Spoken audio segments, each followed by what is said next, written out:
नमस्कार, स्वागत है आप सभी को मेरे चैनल ज्ञानमाला में। मैं आज लेके आई हूँ महाभारत से भीष्म पितामह के बारे में कुछ बातें।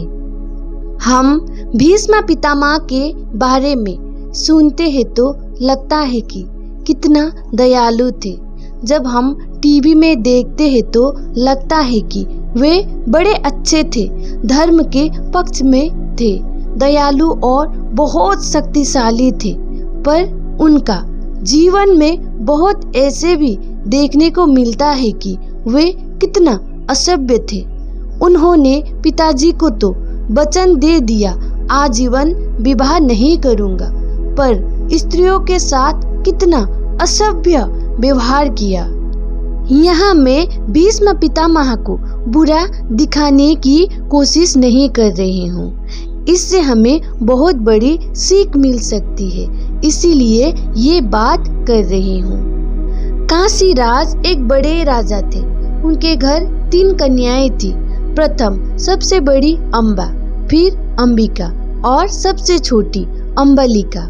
जब उनके पिता राजा काशीराज ने उनके लिए स्वयंवर का प्रकाश किया, तब भीष्म पितामह ने रथ को सजाया और चल पड़े काशी की तरफ।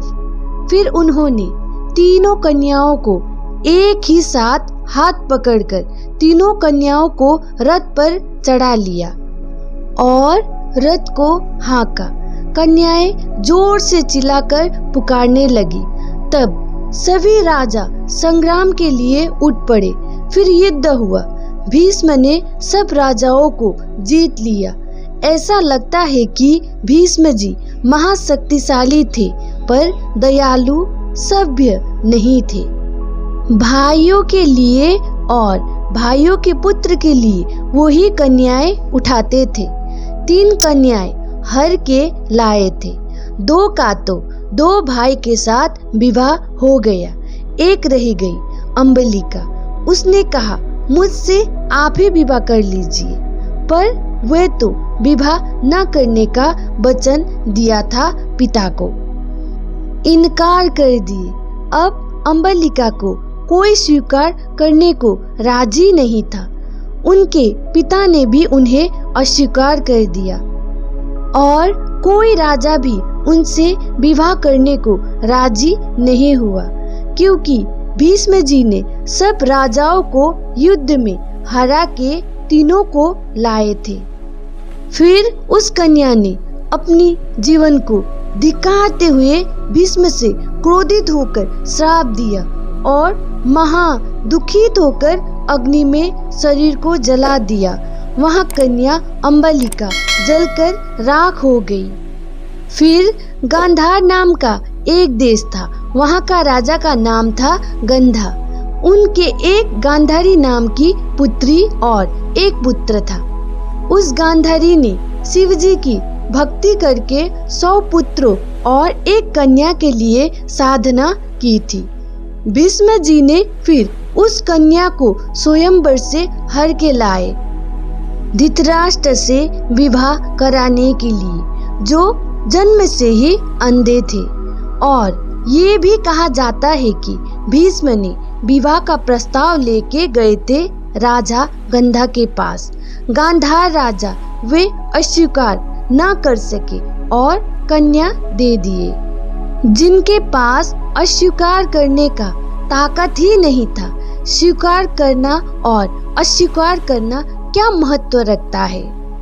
और कहा जाता है कि गांधारी ने जब जाना उसका पति तो अंधा है, जन्म से दोनों नेत्रों से हीन है, तो फिर पति का पीड़ा महसूस करने के लिए अपने भी नेत्रों में पट्टी बांध ली। ऐसा भी हो सकता है कि जब गांधारी को पता चला कि उनका जिसके साथ विवाह हो रहा है उनका तो दोनों नेत्र नहीं है, अर्थात अंधे है, और उन्होंने क्रोध में या पीड़ा के खातिर अपनी आंखों पर पट्टी बांध ली हो, ताकि गांधारी को पति का चेहरा दिखाई ना पड़े।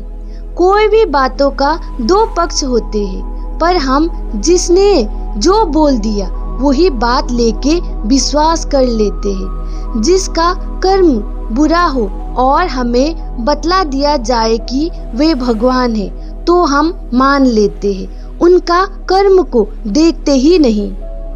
जब द्रौपदी का वस्त्र उतारा जा रहा था तब भी उन्होंने ना शक्ति का परिचय दिया ना धर्म का।